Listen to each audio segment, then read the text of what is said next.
واقعی پھر پرسنالٹی اس قابل ہوتی ہے کہ خدا کے ساتھ کسی کو ٹھہرایا جائے لاجیکلی. یعنی ظاہر ہے جی ہر بندے کو تو نہیں اللہ کے ساتھ ٹھہرایا جا سکتا, یا اللہ کی رشتہ داری جو اس طرح کا کام کر دے کہ غلامی کی زندگی سے نجات دلائی. اور عیسیٰ ابن مریم جو مردوں کو زندہ کر دے اللہ کے حکم سے, تو حضرت عیسیٰ ہی کو اللہ کا بیٹا بنانا تھا نا. ہر بندے کو تو نہیں ہے, ہر بندہ تو اس قابل ہی نہیں ہے, اس کا تو لیول ہی کوئی نہیں ہے کہ اسے کوئی اللہ کے ساتھ رشتہ داری کرے. بڑے بندے کی رشتہ داری جوڑی جاتی ہے. تو اس لاجک کے تحت دیکھا جائے تو لاجک تو ان کی کسی حد تک درست تھی. ہاں عقیدے میں تو شرک ہے, کفر ہے.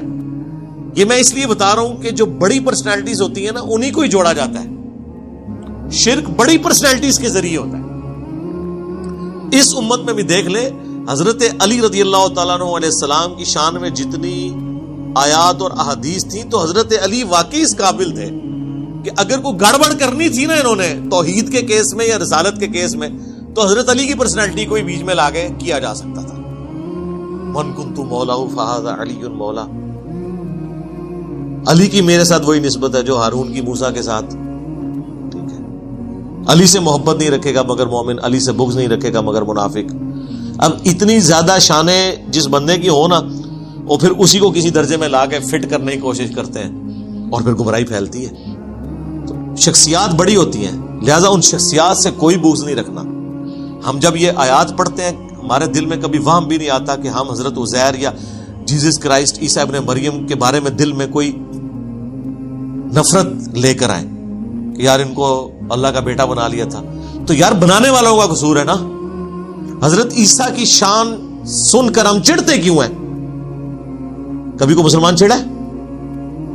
حالانکہ کرسچنز کی وجہ سے مسلمانوں نے صلیبی جنگوں کا ساری تکلیف اٹھائی, پھر بعد میں بھی سو کالڈ کرسچنز, میجورٹی تو ایتھیسٹ, جنہوں نے کارٹون بنائے, لیکن کبھی کسی مسلمان نے رسول اللہ کا بدلہ اتارنے کے لیے جیزس کرائسٹ کا کارٹون نہیں بنایا.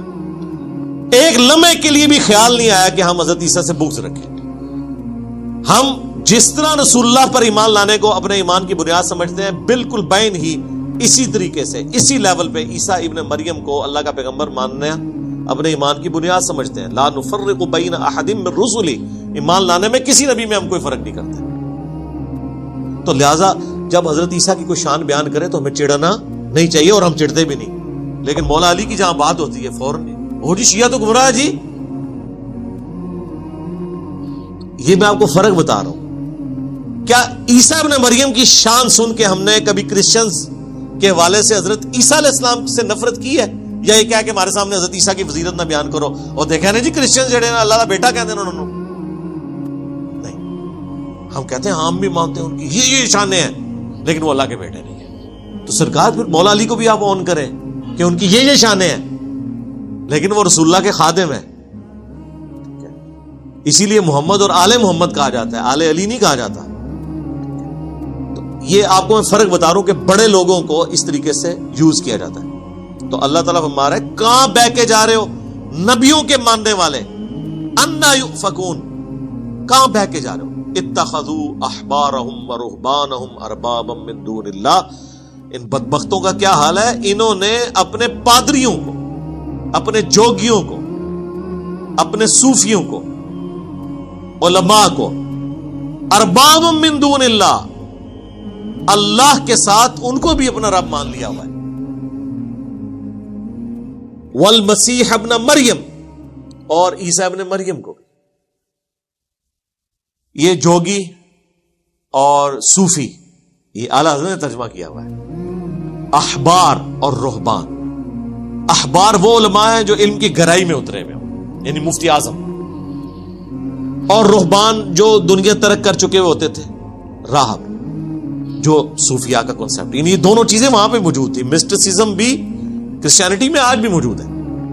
اللہ تعالیٰ ہمارا انہوں نے اپنے بزرگ بابوں کو اللہ کے مقابلے پر اپنا رب چن لیا. گویا کہ جو محبت رب سے کرنی چاہیے, جو عقیدہ رب کے ساتھ ہو, وہ اس کے ساتھ جوڑا ہوا ہے انہوں نے اپنے مولویوں اور بزرگوں کے ساتھ, اور حضرت عیسیٰ ابن مریم کے ساتھ. اللہ اکبر.